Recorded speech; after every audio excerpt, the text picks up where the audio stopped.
Participating in a clinical trial has many benefits. You could get access to a new treatment before it's routinely available. You are helping to advance medical knowledge and may help future generations. And you are carefully monitored and cared for by a team of health professionals. It was the extra attention that Dawn Cotterell is most thankful for. 69-year-old Dawn lost her mother to breast cancer in 1971. It was this loss that led her to volunteer for the IBIS-1 trial, a breast cancer prevention trial. She was in the follow-up stage of the trial when her breast cancer was discovered. Oh, it was a total surprise, and I thought, well, this is not supposed to happen. I've been on a trial and, but because I'd been on the trial and I was having the mammograms, it was probably a more in-depth mammogram than what I'd have got if I'd just gone to a breast screen. I got devastated, I mean, as you would be. And when they broke the code, because when they found out I had breast cancer, they had a look. I actually was on the placebo, but the cancer I had, of course, was not hormone receptive. So even if I'd been on tamoxifen, it wouldn't have done any good anyway. Dawn was diagnosed with HER2-positive breast cancer, a particularly aggressive form of the disease, affecting approximately 20 to 30% of women with breast cancer. Dawn started treatment soon after her diagnosis and was offered a place on another clinical trial. A mastectomy 2 weeks later, and then a month later 4 lots of chemo, and then they said, well, we've got a clinical trial going for Herceptin, do you want to go on the trial? And I said, yeah, well, I haven't got anything to lose, because the cancer was one of these ones where they really didn't have anything else. So I thought, well, may as well go for it. It really can't hurt, and it might do some good, hopefully for me, but if not, then for somebody else. The trial Dawn was placed on was the HERA clinical trial. It was a groundbreaking study for women with HER2-positive breast cancer, which showed the drug Herceptin significantly reduced the risk of breast cancer returning. HERA was conducted in Australia and New Zealand by breast cancer trials. The study changed practice around the world. 45-year-old Nic Russell from Auckland, New Zealand was one of the women to benefit from Herceptin following the HERA trial. However, it wasn't affordable or easy to access when she was diagnosed.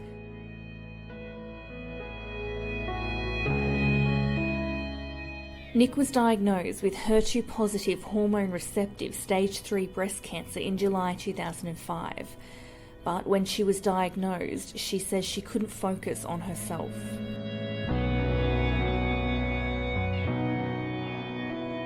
Well, at the time it was overwhelming because my 2.5-year-old daughter was also going through cancer at the same time. She had a bone cancer and she'd been left paralysed.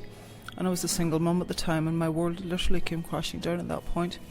I didn't think life could throw such an awful sword at the time, but it did. I think because she was so critically ill, the focus wasn't so much on myself but on her, and I really wanted to be alive for her, because I thought, who's going to care for her if I'm not here? And that was the fear that ran through me as a mum. Really wanting to be here for my children, which many women face when they're diagnosed with this that have got children.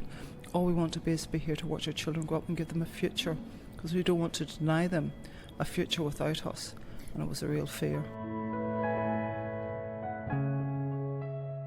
Nic's oncologist recommended Herceptin as part of her treatment, if she could afford it. At the time in New Zealand, Nic says Herceptin could cost between $80,000 to $100,000. It wasn't something she could afford. It was also at this time that Nic's daughter Mackenzie tragically passed away. But after the local paper shared her story, the community rallied for her. Because we'd lost Mackenzie, and here was me fighting for my life and needing access to a drug. So that's how the community then rallied, and they did sausage sizzles, they did, mega garage sales and things like that. And so that's how it all happened, and I'm forever thankful for them. But for me, because I didn't want another woman to go through that, I joined a group of dedicated women in New Zealand who were lobbying hard for Herceptin, and I joined their efforts and became the spokesperson for the campaign, and it took us 3 years, but we eventually got it funded in New Zealand for other women. So any woman that's now diagnosed with HER2-positive breast cancer, thanks to the HERA trial, get Herceptin funded, and we've given them a future because of it.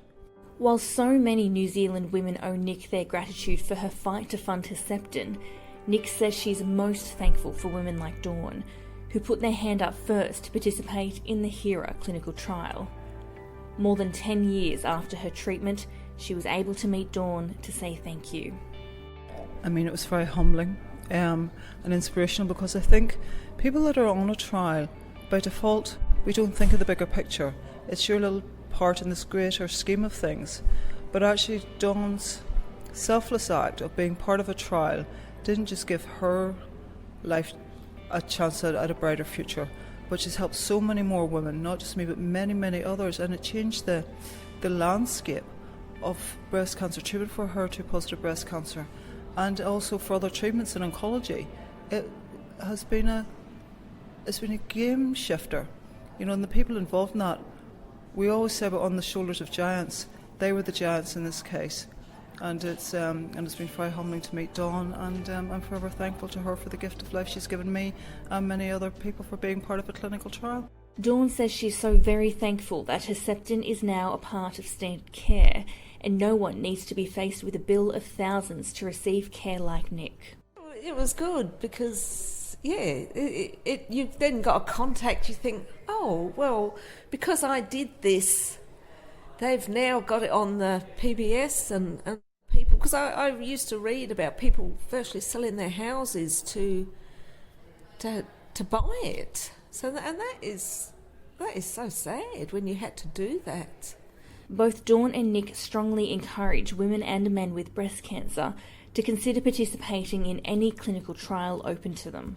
I would say to them, take the opportunity, because they will get the gold standard treatment of care as is currently available at the moment, and they potentially will get another agent in it. So it's like you have nothing to lose but a lot to gain, not just for yourself personally, but the whole, not just the breast cancer community, but the cancer community worldwide.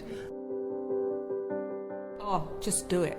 Just do it, because you get the care, you get probably real support, probably better care than just standard, and you're doing it for yourself, but you're doing it for others as well. It's been more than 10 years since the women underwent treatment for breast cancer. Thanks to the HERA trial and Herceptin, both women were able to get on with their lives, free from breast cancer. The only time I really get a bit uptight about it is when I go for my yearly mammogram, because that brings it home. Other than that, I get dressed, put the prosthesis into my bra. It's just part of life. Unless you hear about people that have cancer, friends, and then you sort of think, oh gee, I am so lucky, so very lucky.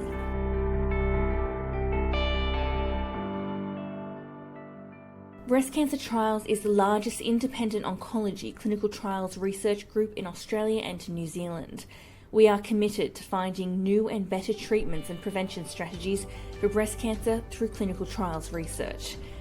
Breast Cancer Trials currently has a number of open clinical trials. You can find out more at breastcancertrials.org.au or speak with your doctor to see if there is an open clinical trial that's right for you.